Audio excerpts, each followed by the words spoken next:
Good afternoon, everyone. I'm the Reverend Joan Javier Duval, and I welcome you to the Unitarian Church of Montpelier as we gather here in love and remembrance to honor the life of Robert Harold Chickering, known to so many of us as Rob. Rob was a devoted husband, father, grandfather, uncle, and brother. He was an engaged member of this church and of the broader community. He was a cherished friend, a kind presence, and a man whose life touched many, as is evident this afternoon. Today, in this sacred space, we come together as family, friends, neighbors, fellow church members, and former colleagues. Some of us are here in this sanctuary, while others join us from afar through our live stream, and still more hold Rob in their hearts from a distance. In this time of remembrance, we form a community that stretches beyond these walls, united in love and in grief.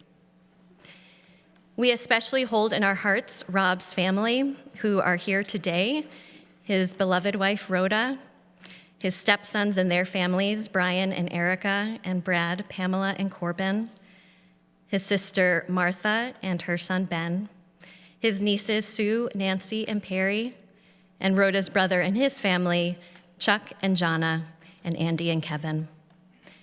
There are also family members who could not be here but are with us in spirit, and to each of you, we extend our deepest sympathy and love in this time of loss. We have gathered here to remember Rob, to celebrate his long and well-lived life, and to grieve his death. We remember him as he was many years ago, as he was just a few weeks ago, and in all the moments in between. We remember him in times of strength and vulnerability, in moments of joy and moments of sorrow. We remember him in the fullness of his being across the years. We also come together this afternoon to mourn. We mourn the absence of his warm and gentle spirit. We mourn the loss of shared conversations, of companionship, and of the deeper connections that time did not allow us to forge. For many of you, this mourning began years ago as Rob's cognitive abilities declined, changing the ways he could engage with the world and with those who loved him.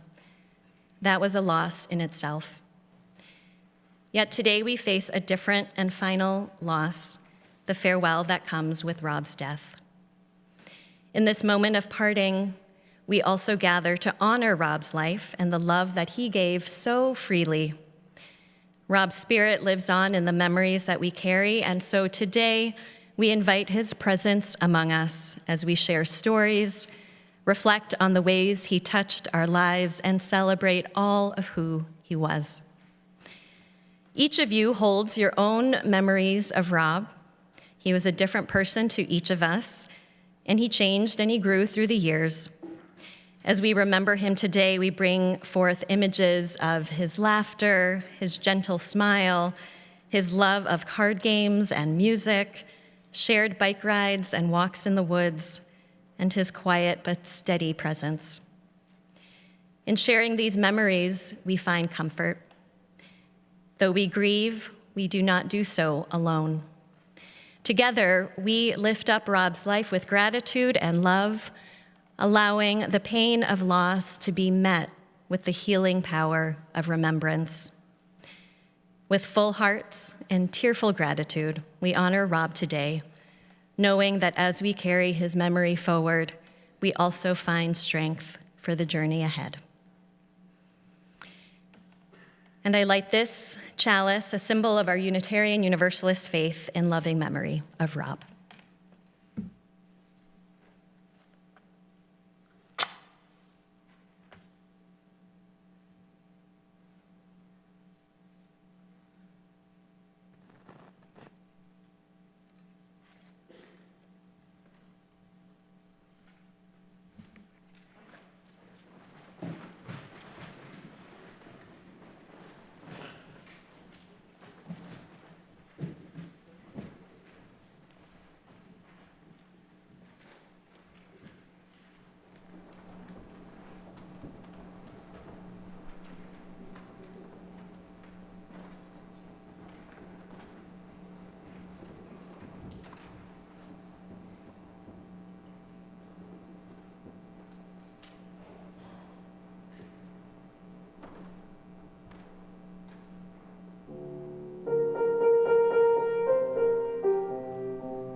We move now into a time of sharing remembrances. We will hear from some of Rob's family and friends who have prepared brief reflections. There are many, many more memories that could be shared, which you are invited to do during the reception after the service. Rob would want us to have a good time together, to meet a new friend, and to share stories. And that time of sharing will be a good way for us to honor him. When I began my time here as minister almost a decade ago, Rob was just beginning to lose some of his cognitive abilities. But he was still serving on the finance committee and as an usher, as well as a community lunch server, a role that he continued even after his finance committee days had ended. In his decades-long history as a church member, Rob served on 3 ministerial search committees, co-chaired the church auction, volunteered with Spuds, and offered his proofreading skills for the monthly communicator. Rob was a lifelong Unitarian Universalist, and he brought that dedication to our faith with him into his involvement with this congregation. And as he was in the church, Rob was an engaged and dedicated member of his East Montpelier community, and really any community that he became a part of. He was also unfailingly kind. While Rob was still coming to church on Sundays, I would always look forward to having him approach me in the receiving line after the service. I wasn't entirely sure what, if anything, had stayed with him from the service, but he would approach me afterwards with a big smile on his face, reach out to shake my hand, and say, "Joan, that was the best sermon you've ever given. Just wonderful. We are so lucky to have you as our minister." His words were like a decadent piece of chocolate cake for a chocolate-loving preacher. And then he'd be back the next Sunday. He'd approach me in the receiving line after the service with a big smile on his face, reach out to shake my hand and say, "Joan, that was the best sermon you've ever given. Just wonderful. We are so lucky to have you as our minister."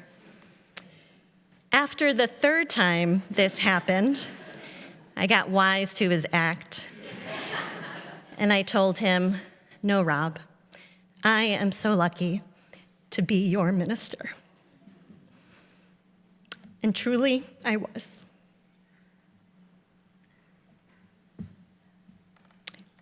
And we will now hear remembrances from Rob's family and friends.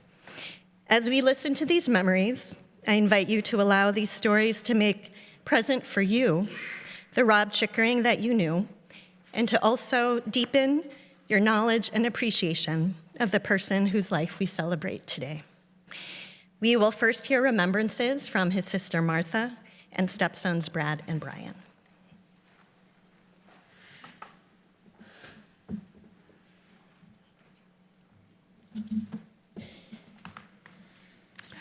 I feel honored to say a few words today about my brother Rob. I suspect that each of you has some special connection to Rob over the years.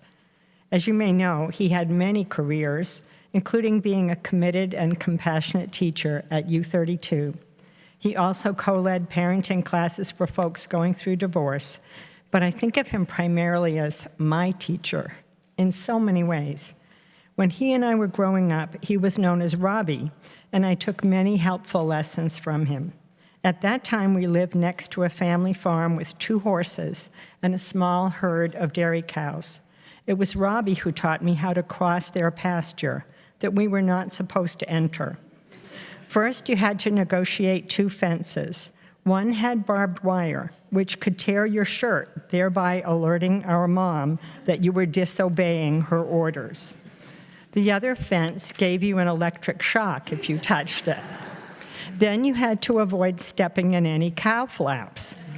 Finally, Robbie warned me that the old bull under the apple tree looked like he was sleeping, but it could charge you without any warning. Ever since then, I've been trying to avoid dangers like that bull with varying degrees of success.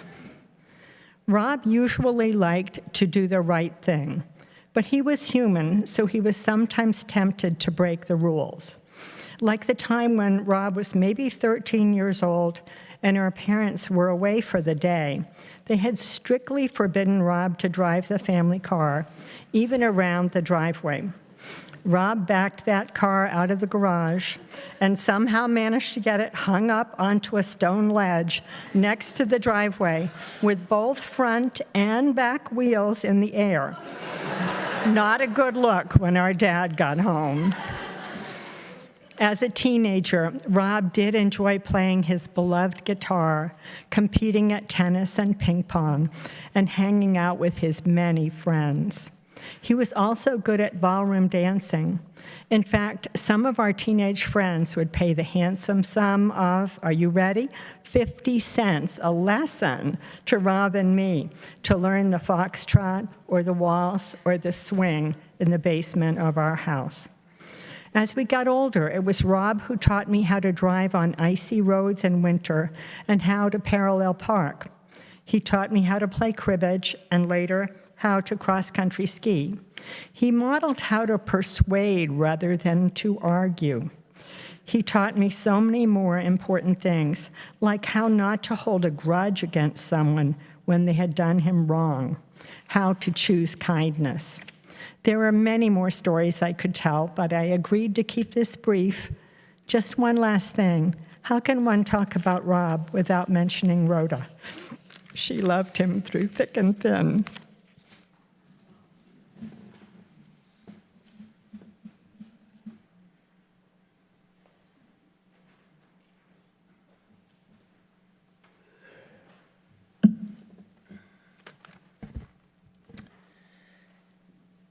It wasn't until I became a parent that I really took in the effects that a stepfather can have on kids. It's a difficult position to place oneself into and doesn't always get executed perfectly. My brother and I were not an easy pair to deal with, but fortunately for everyone involved, Rob was no authoritarian. He was a good stepfather and a positive role model. Rob came into our lives when my brother and I were about 11 years old. I still remember the first time he came over. Brian and I were playing basketball with some friends. Mom and Rob were watching for a bit, and when there was an opening, Rob asked if he could join. After a few games, the neighbors had to leave, and Brian and I decided to go inside and play our new Atari video game. Rob said, "Oh, I've heard about that. Is it okay if I have a try?" This was a bit surprising to us, but yeah. He played a few games and, of course, asked a lot of questions. Brian and I thought this was all right, and after Rob left, we announced our approval to Mom. After Rob moved in with us, he decided to take a parenting class. In this class, and much to our dismay, he learned that kids needed to participate in the daily chores, and thought it would be he thought it would be a good plan to get Brian and I involved in doing dishes. Brian and I already did chores. We were not aligned with his plan at all. Rob held his position not by insisting, but by asking us if we thought it was fair that he and Mom did dishes every night and us boys never had to do them. It was kind of hard to argue with that. He then tasked us with determining a schedule to have a turn at dishes. A lot of negotiations followed, and somehow it was agreed upon that the four of us would play cards every night after dinner, and the two people with the lowest scores would team up to do the dishes. Heated, hard card games would follow. Brian and I took this very seriously. Tempers would rise, tears would flow, cards would get thrown, but the outcome was determined by luck if you lost or skill if you happened to win. Either way, there was no room for argument, so we accepted the result and had some fun getting there. Rob rarely disciplined us. My mom dealt with the discipline, and while we were being shaken down, Rob had a habit of disappearing from the room. Rob didn't like conflict or having to scold us, but Rob did listen to us and always thought of ways to reinforce anything positive. He took us on several sailing adventures on Lake Champlain. Once with the Olsons, we sailed into Canada and looked at old forts, which we were captivated by at that age. We had our annual camping trips with the Lake Dunmore crew, and it seemed like we were always doing something with Sue and John. Rob spent a lot of time helping me shovel off the local pond for hockey. When I decided I was done with competitive hockey, Rob's immediate response was that I should come play with him on his men's league team.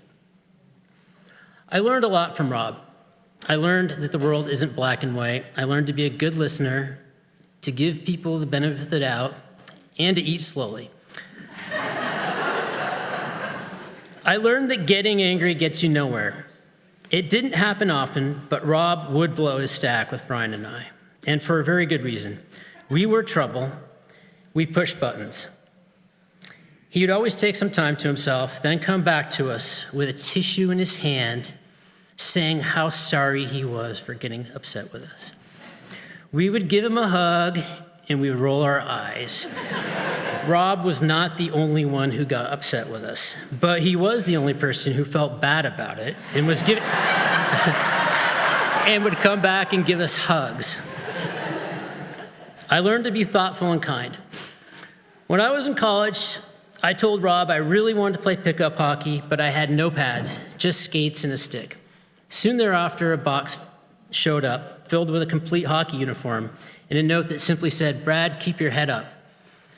I learned to be humble, gracious, and to know my place. Every time my mom sentenced Rob to some unpleasant task that he couldn't talk his way out of, Rob's favorite thing to do was to come find Brian and I. He would repeat back to us what he had to do.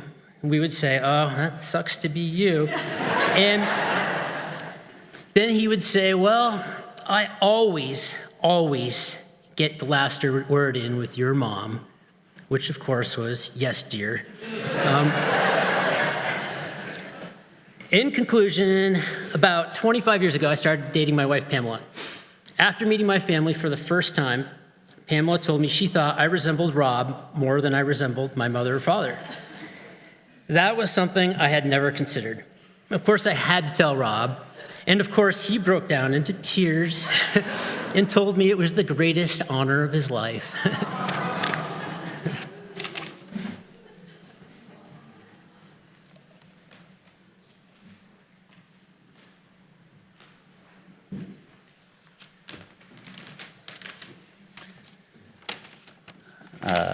Before I start, when I was getting out of the car today, a big gust of wind took my piece of paper. I thought it was going to be lost forever, but it went right up against the kayak rack, and I just thought to myself, that was Rob helping me out one last time. For those of you who may not know me, I'm Brian. I'm Rob's stepson, and those who knew Rob knew he was a special guy. He was special to me. He was important to me. Rob came into my life when I was young, just a kid, really, just starting to grow at a formative time. And without mincing any words, I'm a better person because of him. Rob taught me lessons. Rob taught me character. Rob taught me kindness. And whatever I say right now can't begin to tell the story of what a good man he was to me. Rob and I played a lot of cribbage, usually at breakfast or after dinner, and lessons were learned. We had a running tally, and I always seemed to end up on the losing side of the ledger. As a kid, I'm sure I just chalked it up to my inexperience and brushed it off. But the older and wiser I got, learning the nuances of the game, I started to realize that this wasn't the norm. As I weighed the odds from hand to hand, game to game, Rob's winning percentage seemed to achieve a near supernatural level. His timing, his knowledge, and his skill seemed to come together into a perfect storm, which I still try and figure out to this day.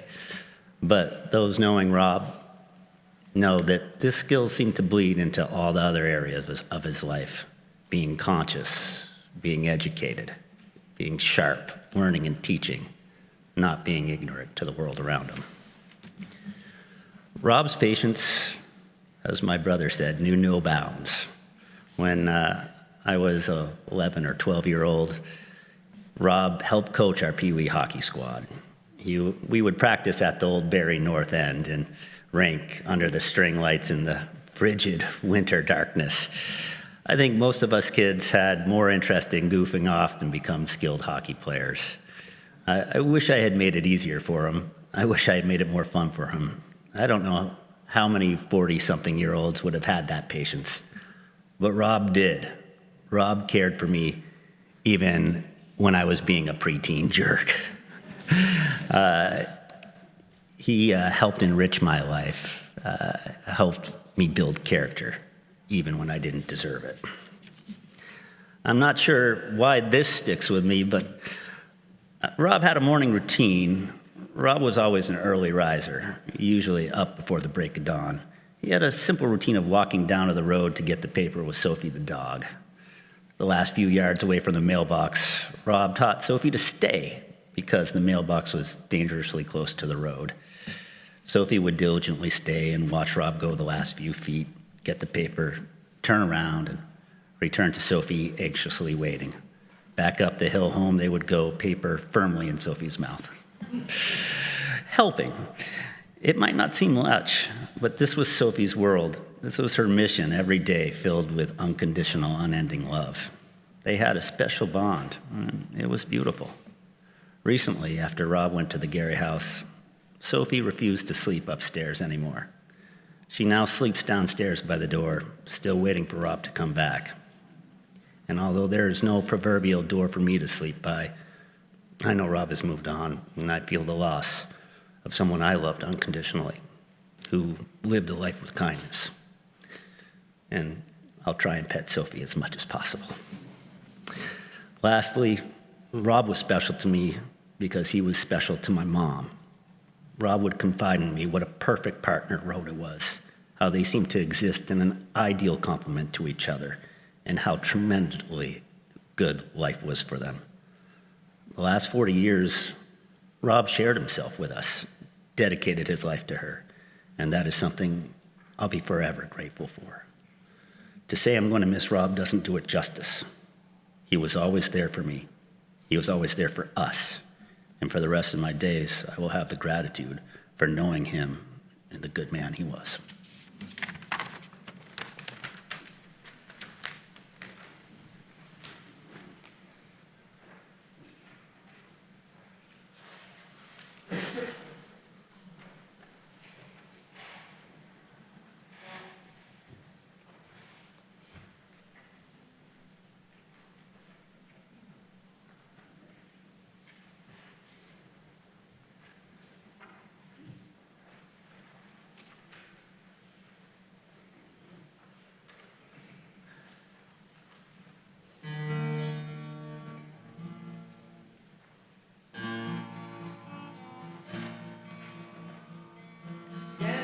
Yesterday, a child came out to wander, caught a dragonfly inside a jar.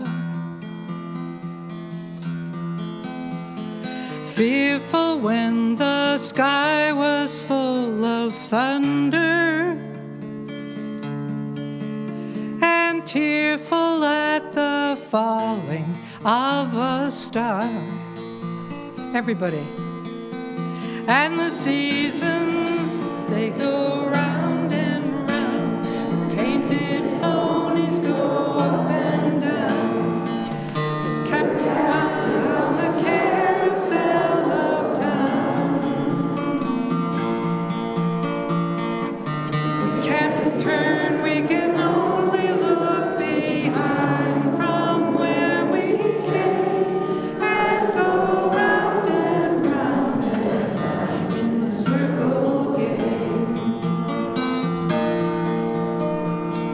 Then the child moved 10 times round the season, skated over 10 clear frozen streams. Words like when you're older must appease him, and promises of someday make his dreams. And the seasons, they go round and round, and the painted ponies go up and down. We're captive on a carousel of time. We can't return, we can only look behind from where we came and go round and round in the circle game. 16 springs and 16 summers gone now. Cartwheels turn to car wheels through the town.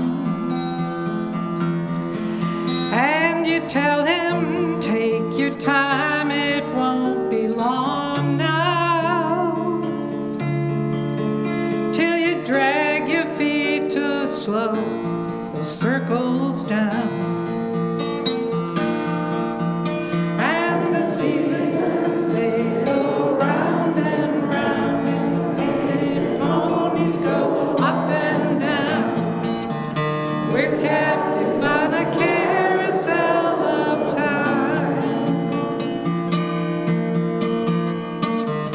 Can't return, we can only look behind from where we came and go round and round in the circle game.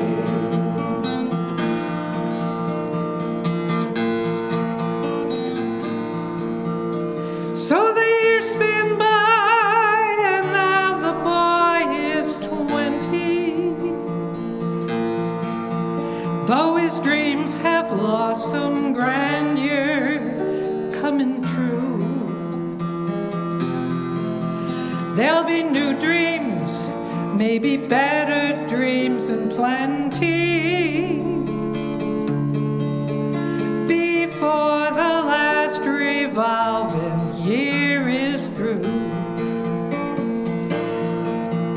And the seasons, they go round and round, and the painted ponies go up and down. We're captive on a carousel of time.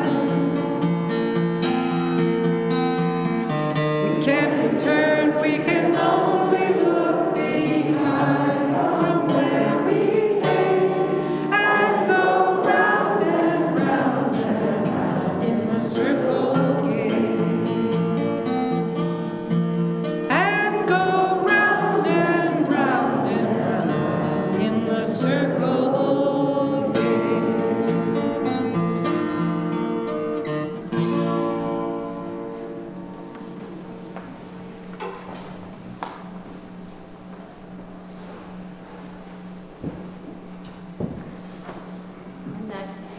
Next, we will hear from a few of Rob's friends, Gary Vassar, Nancy Scholes, and Ann Ferguson. Nancy and Ann could not be here in person but have recorded their remembrances. And first we'll hear from Gary.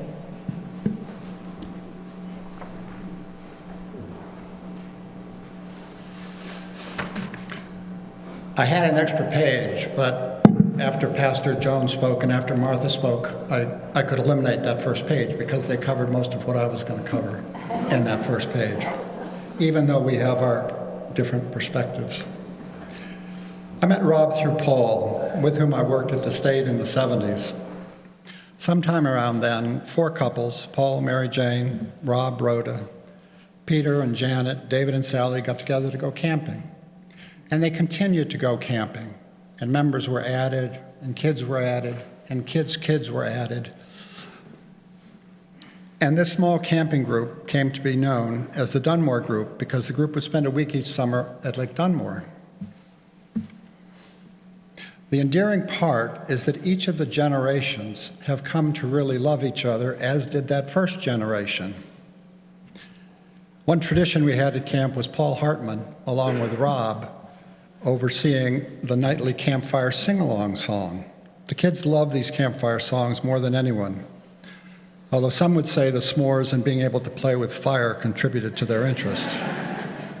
And now Aaron Hartman and Mark Olson have taken the lead in campfire songs, with Mikey serving in an apprentice role. Over the years, in various combinations, this group has come together year-round for vacations, parties, life events, holidays, and any other reason someone could think of. This lifelong togetherness has enriched us all. We don't ask where the years have gone because we know they've been recorded in a lifetime of wonderful moments together. Rob, Paul, Ronnie, David, Steve, and I played poker for 40 years. Others played for a time, and we remember Mike Cyprian, Art Chickering, and Peter Conkle. The poker group was a competitive group, always finding something to bet on. While Rob won his fair share of pots, he really didn't care who won. Like the rest of us, it was about the camaraderie. The poker group was particularly important to me, and most months for 20 years I left Boston at 2 in the afternoon on the second Friday of the month to play. I often stayed with Rob and Rhoda on these weekends, and it felt just like home. None of us escapes the occasional existential crisis as we age. You may know that Rob enlisted in the Army during the Vietnam War years. At that time, the Army's promotional name for the foot soldier was the ultimate weapon. After joining, Rob came to realize that he would never be one because he was opposed to killing. So Rob applied for conscientious objector status. At this time, the Army took these applications very seriously and didn't make it easy for someone to get one. CO status was typically given to medical personnel and ambulance drivers. Rob had to present affidavits that attested to his moral and religious objections to war, as well as show actual behavior that supported these beliefs. I'm sure Bible classes at Star Island helped. Rob ultimately won his case, was given a non-combat job, and received an honorable discharge. But this experience was a defining moment in Rob's early life. Fast forward years later to East Montpelier, we find Rhoda in her garden, where she notices a new resident, which is the unofficial state animal, a woodchuck. Now, it's not clear whether Rhoda simply underappreciated Rob's strongly held beliefs about not killing any of God's creatures, nor was it clear whether Rob might have been temporarily blinded by his willingness to help Rhoda. However it came about, Rob agreed to take out the woodchuck. The two of them kept an eye out for a sighting, which finally came. Rhoda helped position Rob for the shot.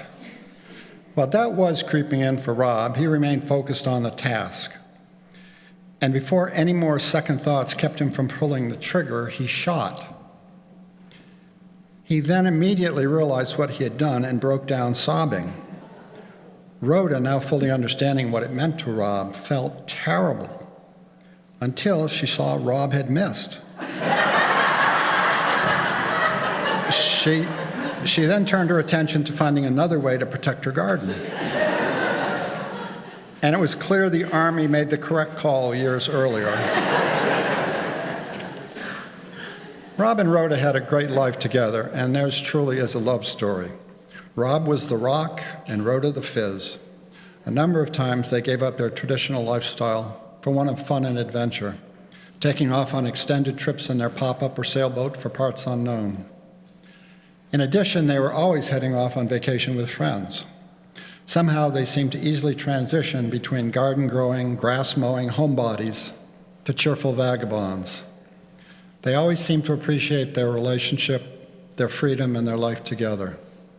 They made their own way in life and had a great time doing it. I never saw them argue or be upset with one another, and it wasn't because Rhoda always agreed with Rob. We know that's not how women work.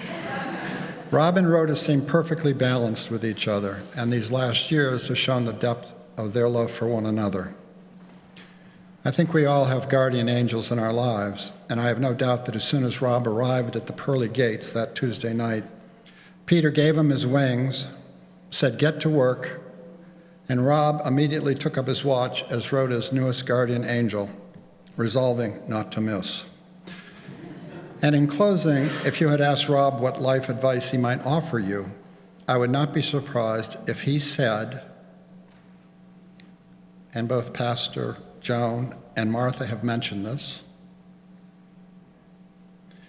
be kind. Thank you.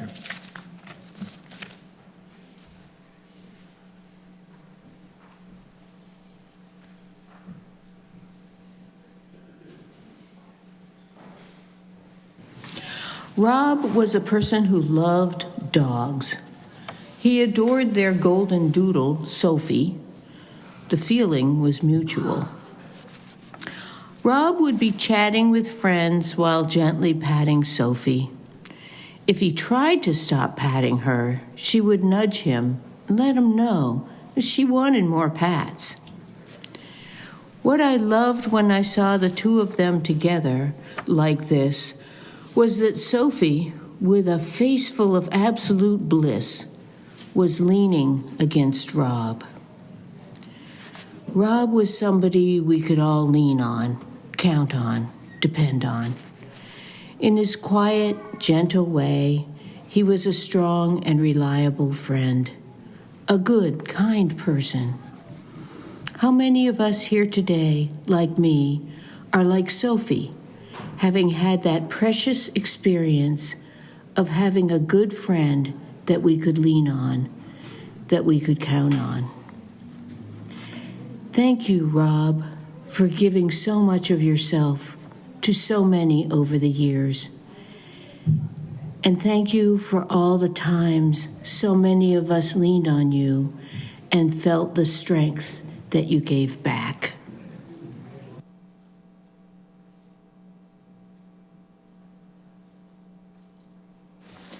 In 2019, Rob and Rhoda spent a week on Star Island with Anne and myself. Each morning, some of those staying on the island gathered on the dock to follow a teacher who was leading Qigong, a series of gentle movements in the Chinese tradition. Rob, at that time, far along in his Alzheimer's journey, joined the circle too. One morning, toward the end of the Qigong movements, the teacher removed her sunglasses and silently indicated that anyone wearing glasses should do the same. Rob was standing next to the teacher.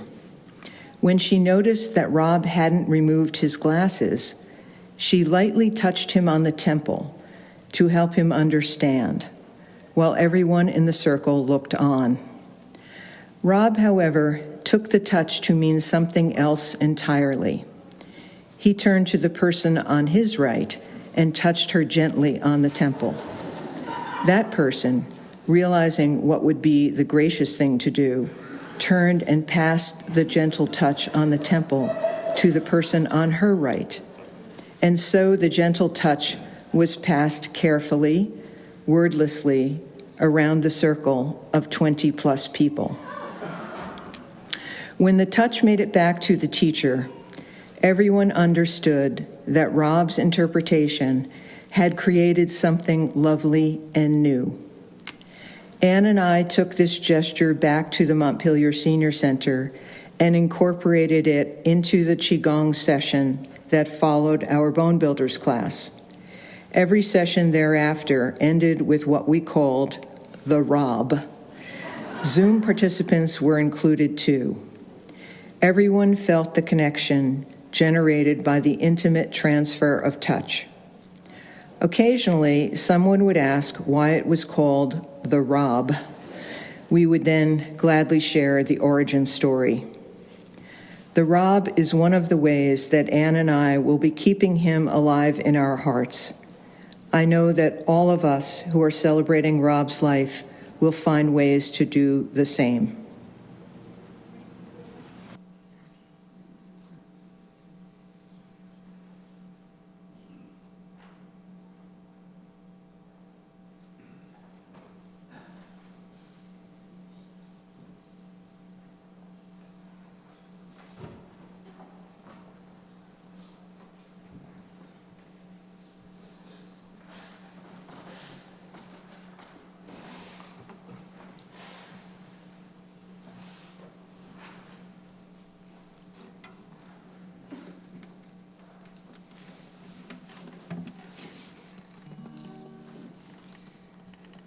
Sometimes in our lives, we all have pain, we all have sorrow, but if we are wise, we know that there's always tomorrow. Lean on me when you're not strong, and I'll be your friend.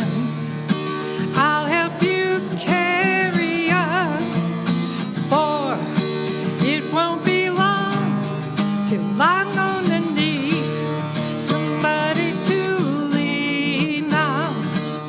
Please swallow your pride if I have things you need to borrow, for no one can feel those of your needs that you won't let show. You just call on me, brother, when you need a hand. We all need somebody to lean on. I just might have a problem that you'll understand. We all need somebody to lean on. Lean on me when you're not strong. I'll be your friend. I'll help you carry on, for it won't be long till I'm gonna need somebody to lean on. If there is a load you have to bear that you can't carry, I'm right up the road. I'll share your load if you just call me. Don't you know you can call me? Come on, you just call me. Don't you know you can call me? Come on and call me.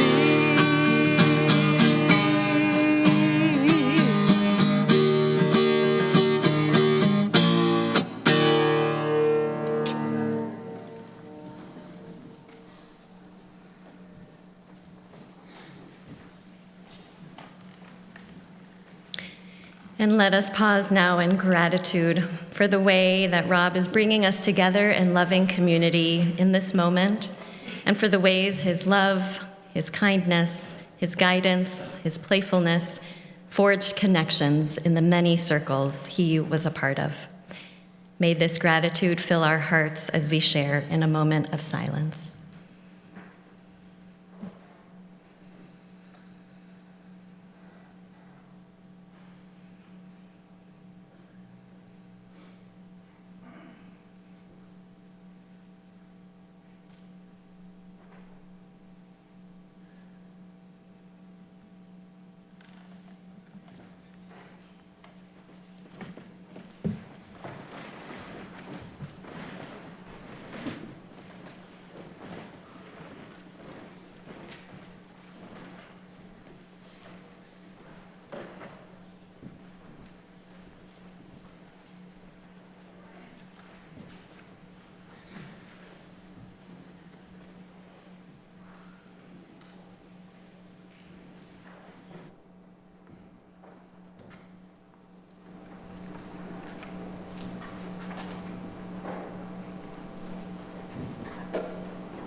May we honor Rob's living spirit and his legacy in the days to come through our dedication to community and family, through an embrace of adventure and generosity and kindness to all those we meet. We extinguish the flame of our chalice, carrying with us its warmth in our hearts and the spirit and memory of this one who has been so dear to us. We conclude our service with the postlude, after which all of you are invited downstairs for a reception to greet Rob's family and to continue sharing stories and memories.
strong. When the storms of life drown you out, when your faith is low and you're full of doubt, see the children play, 'cause there is hope.